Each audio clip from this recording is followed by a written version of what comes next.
তত্ত্বাবধায়ক সরকার বা সাংবিধানিক কোনো বিধান কোরআন বা বাইবেল না। আমরা বলেছি এই রায়ের মাধ্যমে এমন কিছু আসবে না যেটা কোরআন বা বাইবেলিক হয়ে যাবে। ২০ বছর পরে যদি মনে করে মানুষ এই ব্যবস্থা পচে গলে গেছে, এর থেকেও ভালো কোনো ব্যবস্থা গণতন্ত্র সংরক্ষণের জন্য প্রয়োজন, সেটা অবশ্যই পার্লামেন্টের একটা ডিসক্রিপশন থাকবে। নিজের ভোট নিজে দিতে পারবেন, দিনের ভোট রাতে হবে না, মৃত মানুষ এসে ভোট দিয়ে যাবেন না, এরকম একটি গণতান্ত্রিক মহাসড়কে চলা শুরু করলেন বলে আমরা মনে করি। এই জায়গাটা ক্লিয়ার করি, কোনো ক্লাসের তো প্রশ্নই ওঠে না। পঞ্চদশ সংশোধনী রায়ের মাধ্যমে তত্ত্বাবধায়ক সরকার বাতিল করেছিলেন, এটা হলো পঞ্চদশ সংশোধনীর ইস্যু। এটা হাইকোর্ট এটাকে অসাংবিধানিক বলেছে অন দ্য গ্রাউন্ড যে এটাই আনা হয়েছিল, এই সংশোধনীটা আনা হয়েছিল অসৎ উদ্দেশ্যে, ম্যালাফাইডিনেস। আমাদের একটা, আপনারা জানেন যে ম্যালাফাইডনেস ভিসিয়েটস এভরিথিং।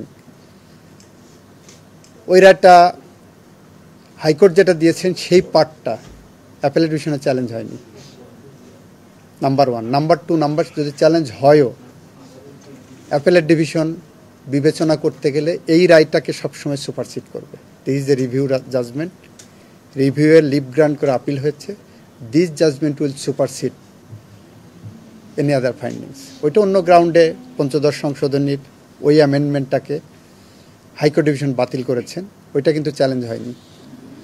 চ্যালেঞ্জ হয়েছে যেগুলো বাতিল চেয়েছিলেন কিন্তু হয়নি সেই পয়েন্টগুলোতে, নট অন 15th অ্যামেন্ডমেন্ট। এটার রেস্টোর্ড হয়েছে, রেস্টোর্ড হওয়া মানে, এবং বলে দিয়েছেন অ্যাপেলেট ডিভিশন যেটা, দ্যাট উইল সুপারসিড এভরিথিং, পূর্বাবস্থায় ফিরে গেল এবং এটা কার্যকরী হবে নেক্সট পার্লামেন্ট ডিজলভ হওয়ার পরবর্তী 15 দিনের মধ্যেই যেটা আছে সেই বিধানটা পুনর্বহাল হলো। এটা পার্লামেন্টের কিছু ডিসকাশন তো থাকবেই। আমরা যেমন বলেছি, আমরা সাবমিশনের সময় বলেছি তত্ত্বাবধায়ক সরকার বা সাংবিধানিক কোনো বিধান কোরআন বা বাইবেল না।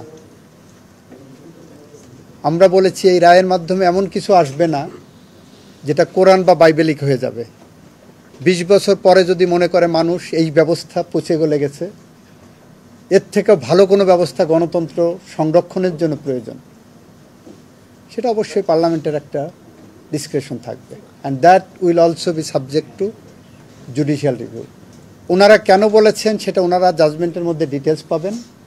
ত্রুটিপূর্ণ বলেই, কলঙ্কিত বলেই ওই রায়টা বাতিল করা হয়েছে। অনেকগুলো কারণ আমরা দেখিয়েছি, তার একটা কারণ আমরা বলেছিলাম এই রায় লেখার ক্ষেত্রে খায়রুল হক সাহেব সহ তার যারা সহযোগী ছিলেন তারা দণ্ডবিধির 219 ধারায় অপরাধ করেছেন। রায়, আমরা বলেছি রায়টা কি, আমাদের আইনে রায়ের ডেফিনেশনে বলা আছে যখন প্রোনাউন্স করা হয়, আপনি মুখ দিয়ে যখন বলে ফেললেন এইটা রায়, দ্যাট ইজ দ্য রায়। ওইটা পরিবর্তনের পদ্ধতি আছে আইনেই, যে ওইটা হয় ওনারা নিজেরা সুমোটো একটা রিভিউ পিটিশন, রিভিউ নাম্বার ফেলে পরিবর্তন করতে পারতেন, অথবা অন্য কেউ এটা রিভিউ করে এটা পরিবর্তন করতে পারতেন। সেইটা না করে প্রোনাউন্স জাজমেন্টকে ওনার নিজের ইচ্ছা মতো যে পরিবর্তন করে দিলেন। It is a commission of offence under section 219 of the penal code. এর কোনো ব্যত্যয় এখানে ব্যাখ্যা করার সুযোগ নাই। হতে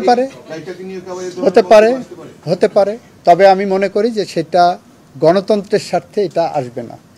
কিন্তু ওই রাইটটা রিভিউয়ের মাধ্যমে যখন এটা রেস্টোর্ড হলো, বাতিল করে দিয়ে গণতন্ত্র তত্ত্বাবধায়ক রেস্টোর্ড হলো রিভিউয়ের মাধ্যমে, এই রিভিউয়ের পরে এই জাজমেন্টের উপর রিভিউ করে হবে না, অন্য কোনো জাজমেন্টে এসে সেটা আলাদা ফাইন্ডিং দেবে।